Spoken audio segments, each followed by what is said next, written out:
Olá, estudantes do sétimo ano. Sejam bem-vindos a mais uma aula de língua portuguesa com o professor Ricardo Paes. Hoje, veremos os efeitos de sentido do uso de figuras de linguagem. É uma aula que serve como reforço e complemento para alguns alunos que vêm acompanhando as aulas remotas, como também de novas oportunidades para aqueles que até o momento não participaram das aulas. Bons estudos! Nesta aula, iremos rever e identificar as características peculiares de cada figura de linguagem e os efeitos de sentidos provocados pelo seu uso,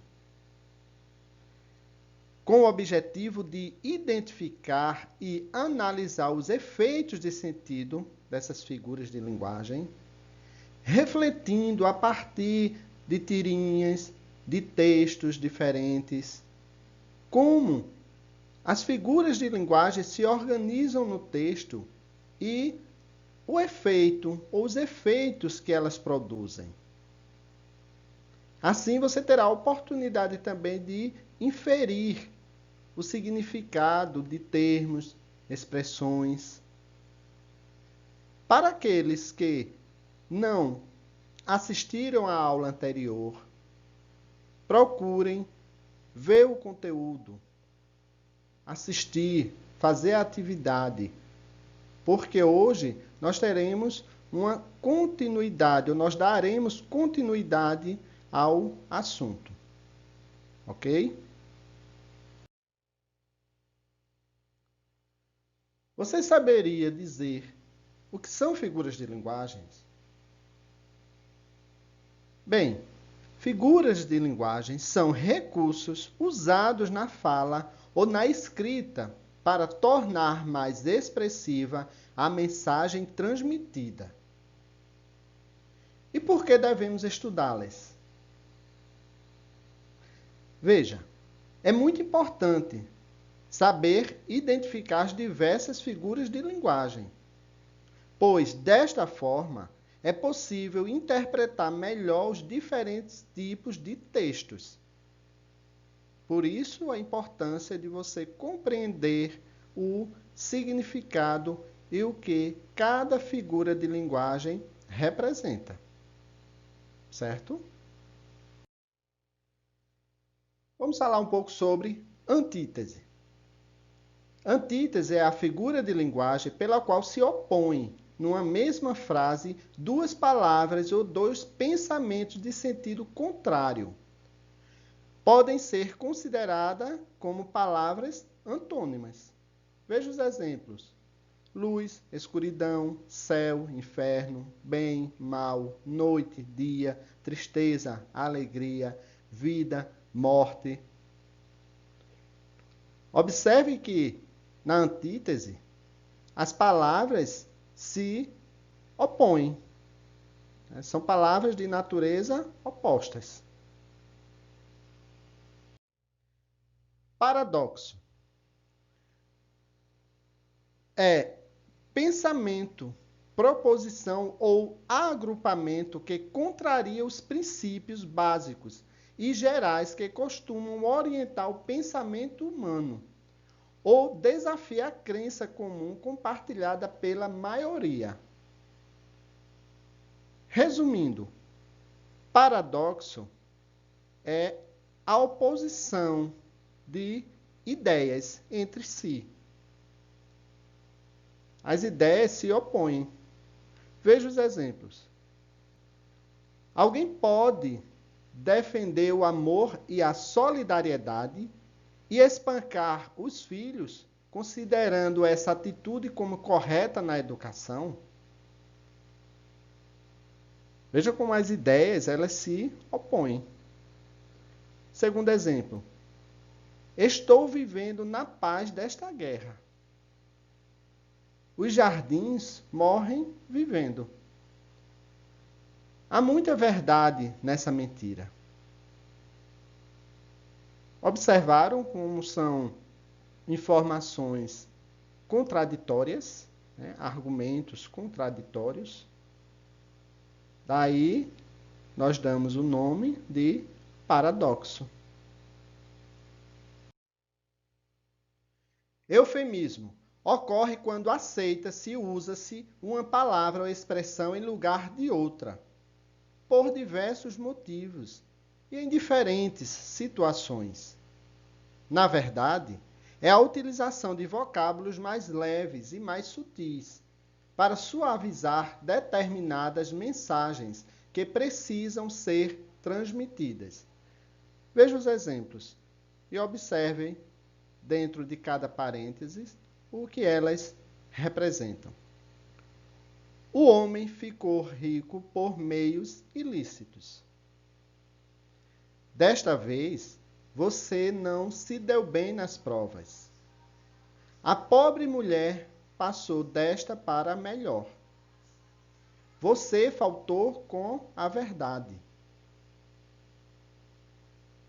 Veja que o eufemismo é você pronunciar ou escrever palavras mais agradáveis em lugar de outra, né? Ou no lugar de outras. Como diz, é você suavizar essa mensagem. Ok? Ironia é a figura por meio da qual se diz o contrário do que se quer dar a entender. É o uso de palavra ou frase de sentido diverso ou oposto ao que deveria ser para definir ou denominar algo. Veja que a ironia é a utilização de palavras que manifestam o sentido oposto do seu significado literal, né? O seu significado denotativo. Desta forma, a ironia afirma o contrário daquilo que se quer dizer ou do que se pensa. Ok? Vamos analisar a tirinha para compreender melhor como a ironia se apresenta nos textos. Observem o convite feito no primeiro quadrinho e a reação, a resposta dos outros personagens ao que foi solicitado, ao que foi colocado pelo personagem no primeiro quadrinho. Veja que a ironia ela se apresenta de maneira implícita. Ela traz muitas vezes a intenção, o que não está escrito. Então, a reação das pessoas com aquela fala, com aquela colocação, aquela expressão. Portanto, a ironia pode ser de 3 tipos. A ironia oral, quando é dita uma coisa e pretende expressar outra. A ironia dramática ou ironia satírica, quando uma palavra ou uma ação coloca uma situação em jogo. E a ironia de situação, que é a disparidade existente entre a intenção e o resultado da ação.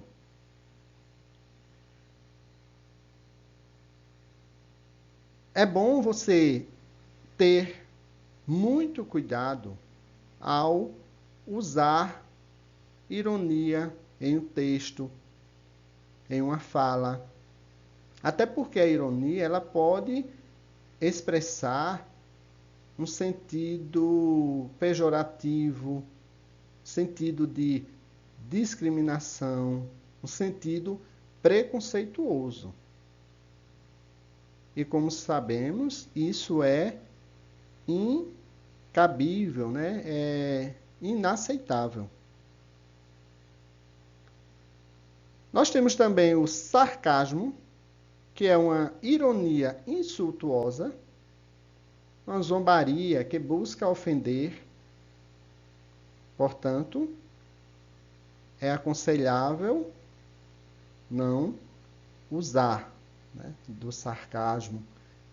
O deboche também, que é uma maneira de desconsiderar, de desprezar algo ou alguém através da ironia, do escarnio, desdém. Então, sarcasmo, deboche, como eu afirmei antes, são situações em que nós precisamos evitar. A ironia não quer dizer que você vai menosprezar o outro. A ironia no texto é uma maneira criativa, uma maneira sutil para provocar o riso, provocar até uma reflexão. Ok? Agora é o momento de você fazer a atividade. Leia, reflita, reveja o conteúdo, não apenas conteúdo da aula de hoje, mas da aula anterior, em que tratamos a respeito de figuras de linguagens e vimos outras figuras de linguagens. Respondam e envie para o professor.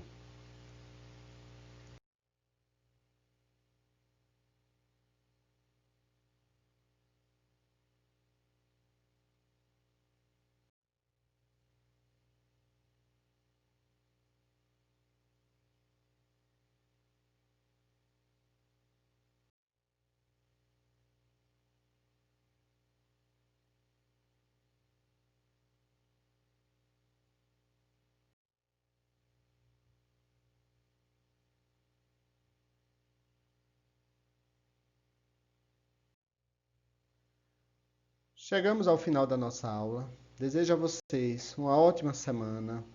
Fiquem com Deus e até a próxima.